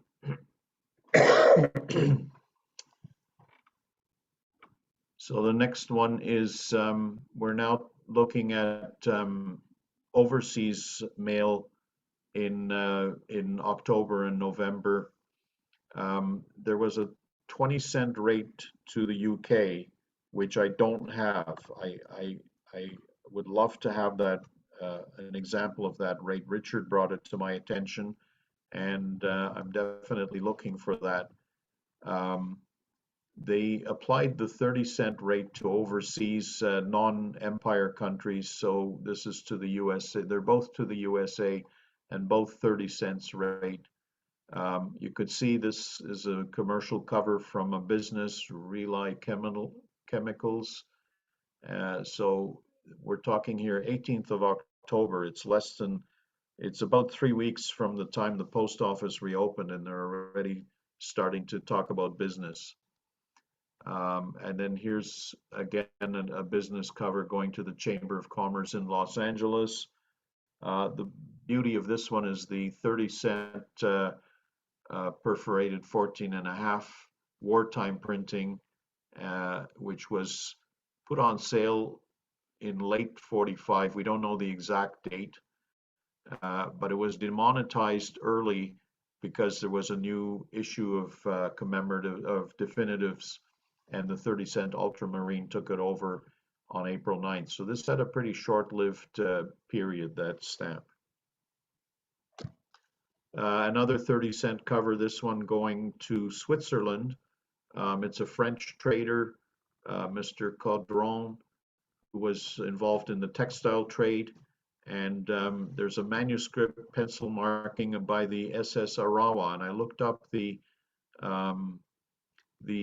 ship's history, and it was one that was requisitioned to repatriate prisoners of war, and it probably also carried mail, if you consider that to be a genuine marking on that cover. And it also shows that, you know, you don't have set sailing schedules at this time, because again, the war is just over, everything is a mess, and people are reorganizing and rebuilding their lives and their businesses. So it's not possible to know the exact schedules because nothing was published about that. So cover evidence is one of the main ways you can find out what went where and when. Here's a commercial cover now later in November, going to Canada. Ironically, A.R. Clark was one of my customers when I was working in the logistics business, and when I found this cover, it had a personal connection, and it's the 20-cent rate that was then established for empire countries. And they said that there were 10-cent stamps available in the post office, but they must have been either sold out or scarce, because I have a number of covers with 20-cent or 10-cent rates made up of the pair of 8s and a pair of 2s. I think there was lots of supplies of the 2s and 8s, so they were using them up after they ran out of the 10-cent adhesives. Now we're going to talk about airmail and the restart of airmail after the occupation. And at first, all the mail was airmail was carried by the military, and they would get field post office cancellations. So I think it was Simon, or I forget who it was at the last meeting, had a really cool collection of RAF postmarks and other military postmarks that were FPOs that were very well researched. I don't have that depth of study of those FPOs and RAF postmarks, but definitely that was the way the mail went by air in those early days after liberation. This one Ingo, is that was D.C. Shaw, our honorable editor of Hong Kong Philatelic Society. Oh, okay. Oh, thanks for telling me that, Simon. Yeah. So this is written by a Royal Air Force pilot to his family, and the beauty of these air letters is that you can read the messages, and he's describing the mail plane taking off over the hills towards India and from there to Cairo and home. So that gives us a little indication of how these military transports were organized, going from Hong Kong to India, then to Cairo and home. But again, we don't have really documented records of the routing of these letters. This is one of my really lucky finds. I got it locally here in Canada from a dealer who specializes in only Canada, and he knows that I'm a Hong Kong specialist, so whenever he finds something, he gives me first shot at it, and I had to pay a fair amount of money on this, but I don't care. It was worth it because it's one of the very few combination covers with the Jusqu'à marking by air to London only and the postage paid stamp. And this is the second type, which completes the 4 different types that I have of that postage paid 1945. It's missionary mail. I looked up the Reverend J.H. Arnott, Doctor of Divinity, and found out that he was the person in charge of the United Church of Canada mission to China, and the fellow who's sending it is a famous missionary who stayed in China during the war and even stayed in China after the communists took over. And there's a whole story to that, which is out of the scope of this exhibit. But I am planning to do something on missionary mails at some point. And this is a very interesting story of a guy who sort of hid from the authorities and kept his mission going. This combination of the postage paid chop and the Jusqu'à marking could have only been possible for 13 days based on the latest known dates and the earliest known dates. So it's a nice piece to have. I think Duncan mentioned to me that he has one or knows of one, and so as far as I can tell, there's 2 of these with this combination, and certainly feel free to correct me if that population is more.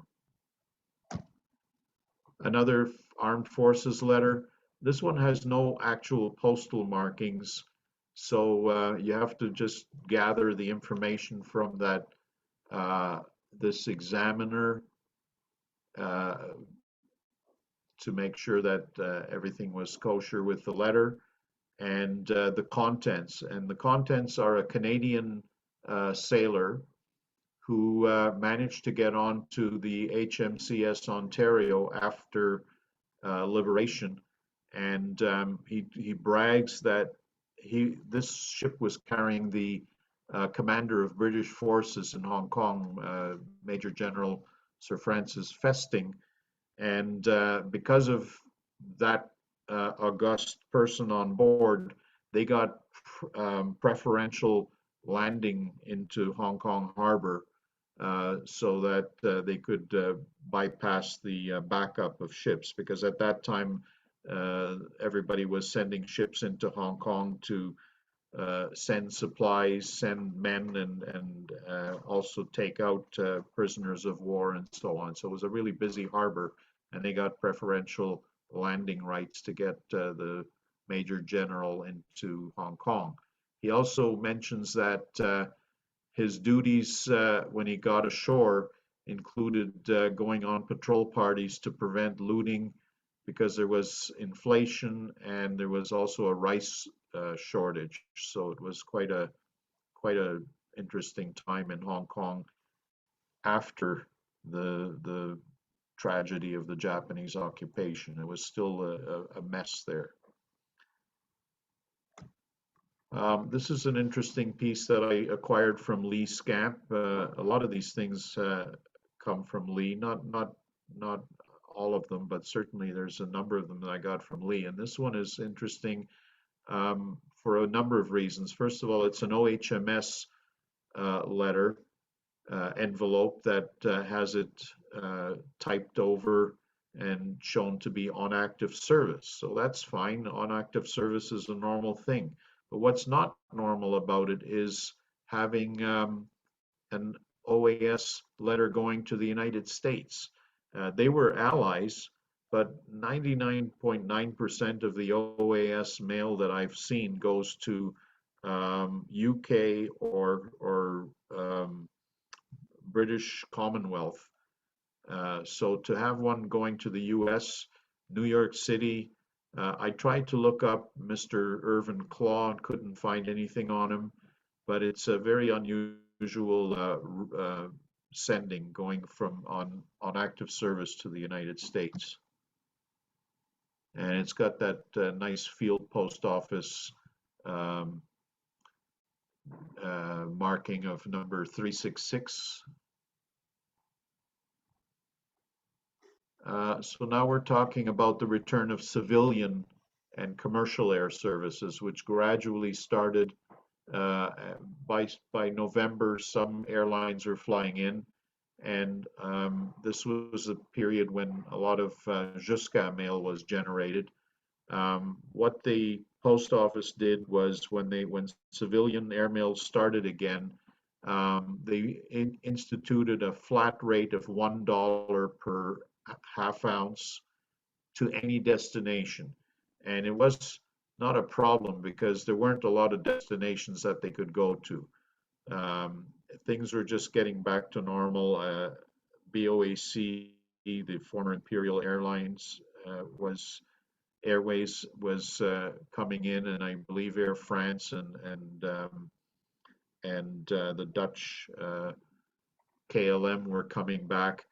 And so the routing would be by air to Leyte only, Leyte being a airport at the Philippines. The by air to Leyte is relatively common. There's certainly a number of them that I've seen in friends' collections and also online in exhibits. There's two different types.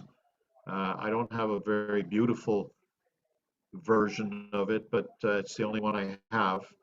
A more scarce one is by air to Sydney only, on a letter going to Melbourne, and that is really scarce. I'm trying to establish populations of these markings, and it's very hard, but my guess, based on conversations with Nick Halewood and others, is that there's probably only 20 or more of these around. By air to Leyte, there might be between 50 and 100 that we've seen. A registered cover going to the US in December 1945. What's interesting about this is that $1 franking. That $1 stamp was available in the post office, but what they did shortly after liberation, the post office says, when they reopened, they said, give us all your high value denomination, $1, $2, $5, and $10, and we'll cash it out for you. Well, there was suddenly a big surge of people coming with looted stamps to the post office, and they quickly stopped that practice. And for any higher value stamps, meaning the $1 and up, the only way they would accept it is that it's purchased at the post office window and put on the cover at the time of sending. And there's a post office notice to that effect, which is from the China Mail in October, this one having been mailed in December. and with the registered 25 cents is $1.25. They still had that flat rate of $1 per half ounce and 25 cents for registration, so $1.25 going to the USA. One more Jusca cover, this one by air to Calcutta only. Also probably a population of 20 or less for that marking. Again, that $1 flat rate. And what's interesting, there's of course a lot of Indian merchants in Hong Kong, and this is an indication that inter-Asian commerce is starting again between China and India, and this is showing that post-war boom was starting up with the industrious Hong Kong population.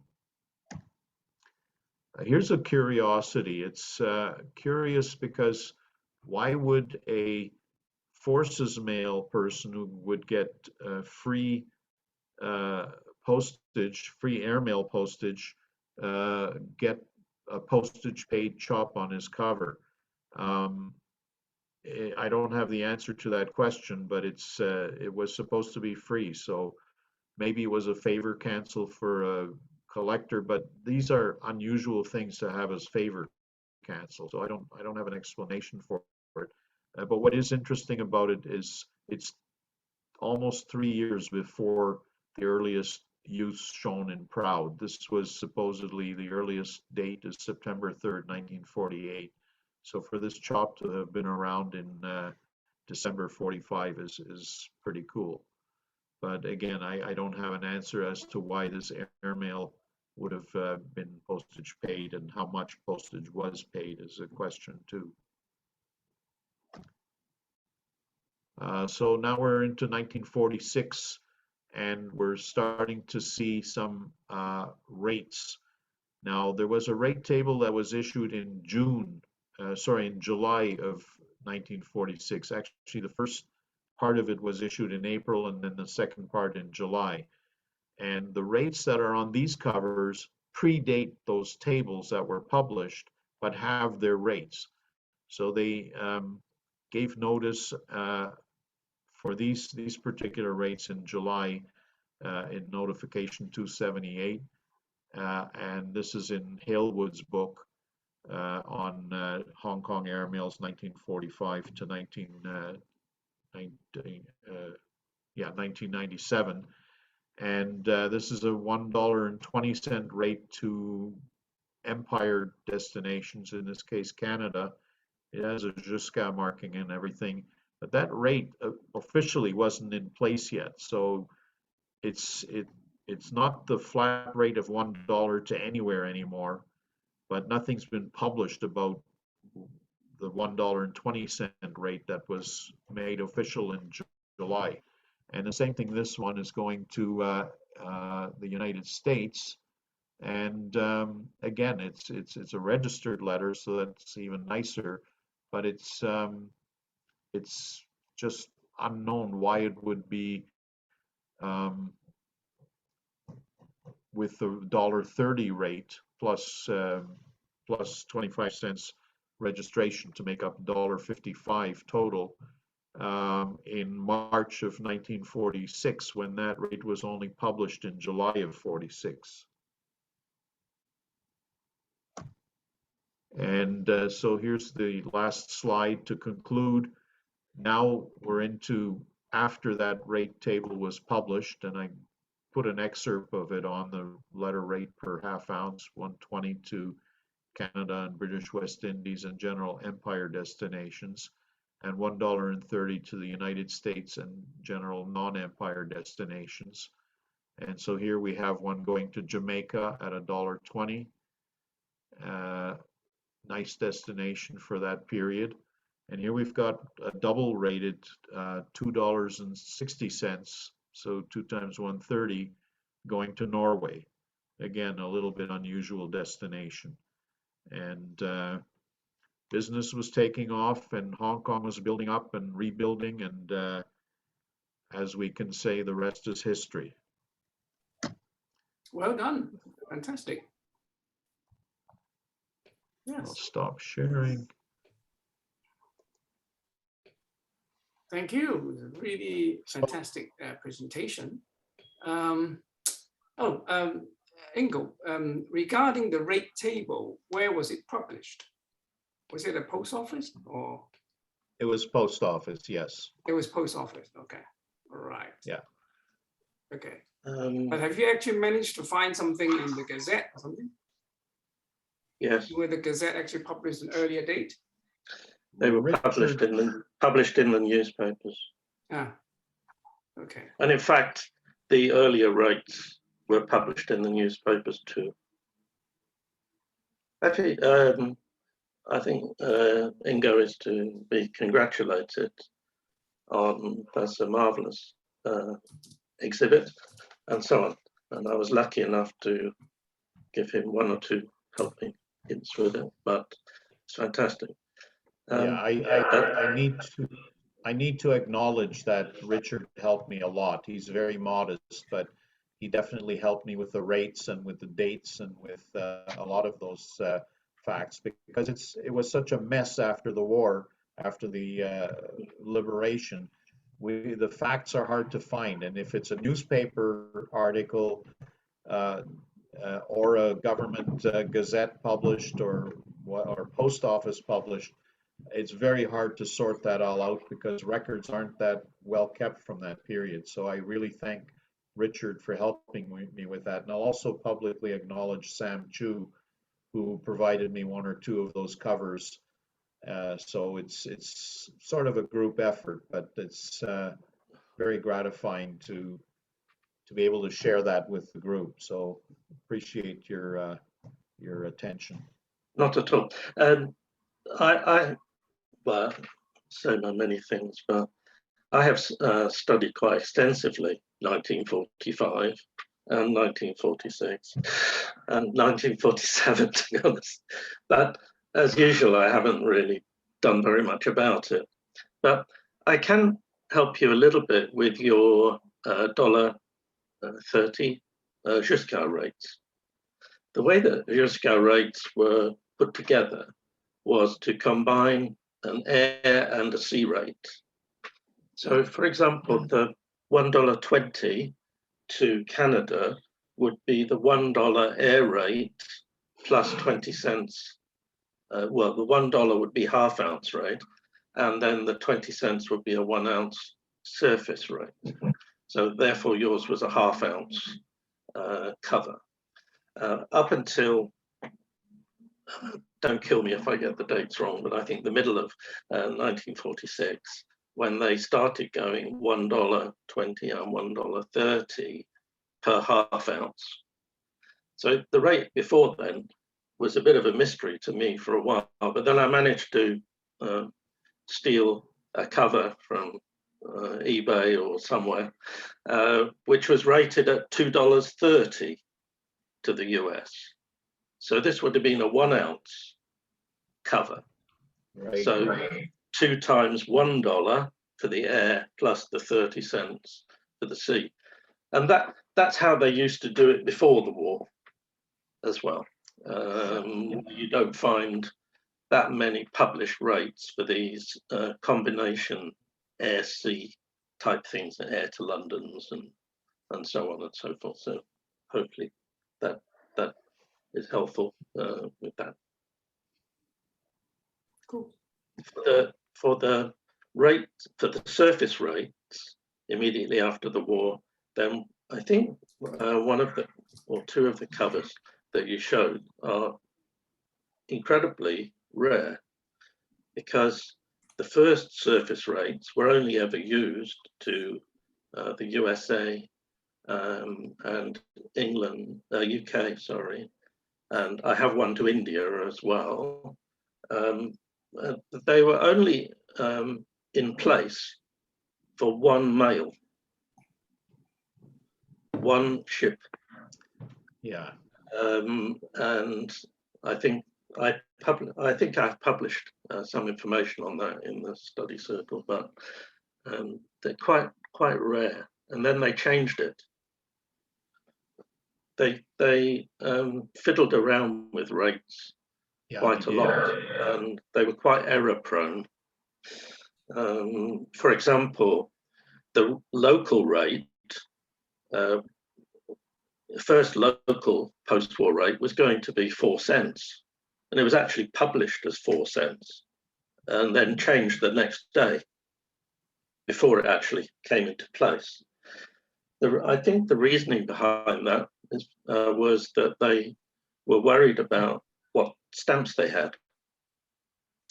So I think we all know that there's so many of those 5-cent centenaries hanging around after the war, but 4 cents is really a huge mystery, because the 4-cent stamps were actually delivered in bulk into Hong Kong before the Japanese took over, but they were never used.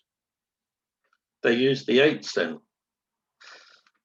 stamps that came, and then even though they were found, I think, in the post office after the war, they weren't again used, and you cannot find the wartime 4-cent used on cover until several years after the British took it back over. So there's so many things associated with 1945-46 that I do think you could do a 5-frame exhibit.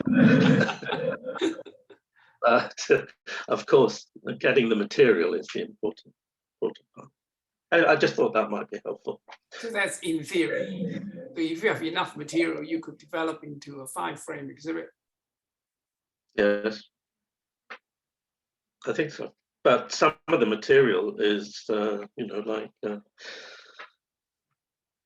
rather hard to find. Ingo knows that better than me. No, that's the fun. I mean, you keep looking and looking and looking, and you find something that you haven't got, and you'll be just overjoyed. So keep it up, Ingo. Exactly. Yes. Fantastic, Ingo. Well done. Yes. Thank you. Okay. Anybody got any questions before we say Merry Christmas to everybody? Okay, so right, just to conclude, I mean, we have had a wonderful time today with 3 very, very good presentation of Hong Kong mail services during Japanese occupation and immediately afterwards. And it's a long meeting, and I hope you all enjoyed it very much. And it is also the last meeting of 2021. And we'll think of something next year to see you guys again. And I think in the meantime, I wish you all. Oh, before I say that, Nick Hailwood has published Journal 400, I think a few days ago. And those of you who choose to receive the email copy has already received it. I've sent it out. Because if you want a hard copy, I would like to actually mail it after Christmas, because it won't make any difference, because you never get it before Christmas anyway, even by airmail. The mail has closed. So I'll probably send it after Christmas so that you don't get a Christmas mail rush. But in the meantime, I mean, if you want to have a preview, do give me the email. I can actually send you an email copy of it. Anyway, thanks, for the last year, being patient and following this very interesting series of Hong Kong Study Circle and Hong Kong Philatelic Society meeting. And it's absolutely a joy actually to meet you all and just to listen to so many interesting researches about things that certainly I haven't heard before. And it really is a joy to share with you your knowledge in Hong Kong. And well, before we go, I would like to wish you all a Merry Christmas. and take great care of of course, the COVID situation. And well, anyway, those guys in London, you're lucky you've got an exhibition early next year in February. And some of us may not be able to make it there, but anyway, we hope we will meet, in person. And I wish you all a Merry Christmas and a Happy New Year. And see you next year. Okay, bye-bye. Okay, and Bye. thank you to Bye. you, Andrew, for doing this. That's Really okay. appreciate you hosting these, and Merry Christmas to you and to everybody else. Yes, well, last but not least, I do thank the Fiat for supporting us. So I hope that I'm sure that they will support us next year, so we can have another series of interesting meetings. Okay, goodbye. Goodbye. Merry Christmas, Bye. everybody. Merry Christmas. Merry Nice to Christmas. see you all. Bye-bye.